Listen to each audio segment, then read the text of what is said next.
เห็นหมู่บ้านน้อยๆอยู่กลางป่ากลางดอยพ่อแม่พี่น้องเบิ่งนะที่จอมดอยเป็นหมู่บ้านแบบคือหมู่บ้านลึกลับเลยนะหมู่บ้าน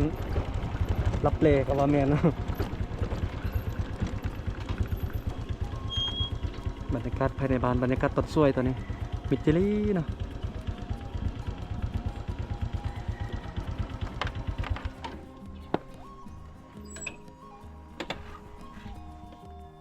ตอนนี้ก็มาฮอดอีกหมู่บ้านหนึ่งเป็นหมู่บ้านน้อยๆเนาะอยู่จอมดอยซึ่งว่าหมู่บ้านนี้ก็ยังบ่ทันมีไฟฟ้าเทื่อเพราะว่าเป็นหมู่บ้านที่น้อยมีบ่หลายหลังคาเรือนบ่มีหลายครอบครัวเนาะ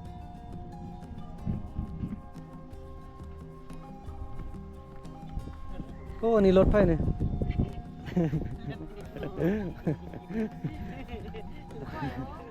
เจ้าอ่ะโอ้คนให้ไปใส่หมดแล้วเขาเจ้าไปอยู่เนาะมาช่วยมืดไปเฮ็ดเวียกเลยเวียกช่วยจีนช่วยฉันไปจีนเนาะตอนช่วยจีนี่บ่ค่อยมีคนอยู่เฮือนเพราะว่าเขาเจ้าไปเฮ็ดเวียกมันละบ่ได้มาดนแล้วเนาะหมู่บ้านแห่งนี้นะ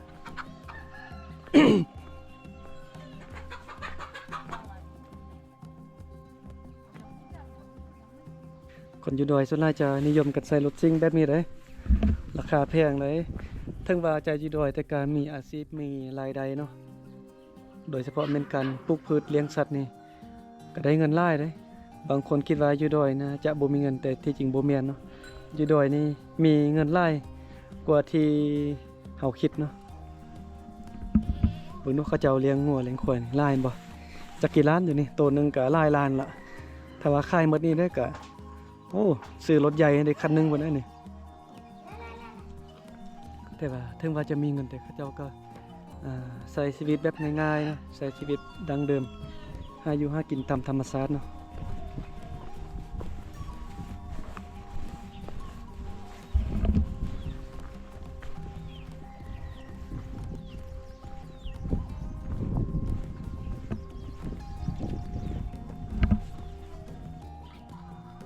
ตอนแรกนี่มีคนไล่เนาะตอนแรกนี่เขาเจ้าไปเฮ็ดเวียกมาบ่ลุกมาแต่ให้ได้ส่วนเนาะมาเบิ่งบรรยากาศตอนแรกนี่ฟดฟื้นขนาดแต่ละครอบครัวแต่ละเฮือนก็จะเฮ็ดเวียกอยู่เฮือนของไฟของเราเนาะนึ่งข้าวกวกกินล้างถ้วยล้างบ่วงบ่ก็ว่ากันไปนะโอ้ตัวงัวไล่ขนาดตัวงัวเนี่ยเต็มกองเฮือนเลยเห็นบ่ตัวงัวเนี่ยประมาณนี้เนาะพาย่างเที่ยวชมบริเวณสถานที่แห่งนี้เนาะหมู่บ้านเฮือนสันมันซองที่อยู่กลางป่ากลางดอยอยู่ห่างไกลจากตัวเมืองที่สังคมในเมืองบ่ค่อยเข้าถึงนะ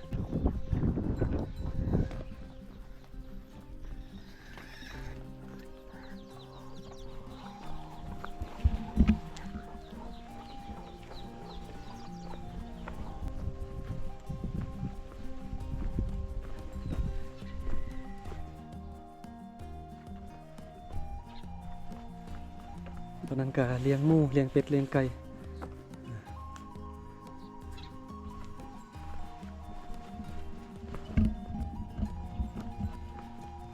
เรื่องน้ำกินนี่แน่นอนอยู่แล้วเนาะว่าโรงงานน้ำเดิมนี่จะบ่มีแล้วก็จะบ่มีคนที่มาส่งเนาะเพราะว่าอยู่ไกลที่สุด เป็นไปบ่ได้เนาะที่ว่าจะมีรถมาส่งน้ำดื่มอยู่นี่แต่เรื่องน้ำกินนี่ให้ห่วงเนาะ ถึงว่า ถึงว่าบ่มีโรงงานน้ำเดือนแต่สบานก็ยังกินน้ำห้วยน้ำธรรมชาติที่ไล่มาแต่จอมผู้ฝากพุ่นเนาะเดี๋ยวเบาลังจะพาไปเบิ่งบนนี้จะเป็นบนตักน้ำกินของสบานเนาะเอาทอไปต่อเอามาแต่พุ่นแหละจอมผู้พุ่นเนาะแต่หางลินน้ำไล่มาแต่ว่าน้ำมีน้อยเดียวเนาะแต่ประมาณนี้นะโอ้ไปใส่มาไปใส่มาไปใส่มงคลมายามพี่น้องเต้ไปคิดว่าใช่มงคลเจ้าอยู่บ้านนี่เนาะอยู่บ้านเขาจะไปกินดองมาโอ้คิดฝุ่น มาเตรียมนุ จักมันยังอันนี้นะ ยาสูบ ยาสูบ เขาเจ้าแต่งแบบมีตากไว้เนาะเฮ็ดค่ายบ่เฮ็ดกินอันนี้ สูบเอา เฮ็ดสูบอ่ะ แบบนี้เนาะทางเจ้าเต้ แม่น คันซื้อแบบนี้เนี่ยอันหนึงเท่าไหร่50,000ซำนี้ถูก เขาให้อาชีพ เข้าค่าย50อ่ะ นิดหน่อย ยา ปลูกเองเฮ็ดเองเนาะคือบ่เฮ็ดไปค่ายในเมือง บ่ บ่มีคนซื้อเนาะในเมืองเนาะมีคนซื้อบ่ มีโอคนชื่อบ่ค่าย บ่ค่ายเนาะเฮ็ดยากเนาะ เฮ็ดยา อันนี้มันยาสูบใบยาสูบเนาะเอามามัดเป็นม้วนแบบนี้แล้วก็ตากแดดมันแห้งแล้วก็เอาไปสูบอันหนึง50,000 100,000 200,000 300,000อยู่นี่มี350,000กีบเนาะเนี่ยได้เงินได้แล้วบัดนี้ ตากแดดแบบนี้เนาะบรรยากาศตอนเช้านี่โอ้น้ำหมอกปกคลุมนี่งามเนาะวิวธรรมชาติด้วยนี่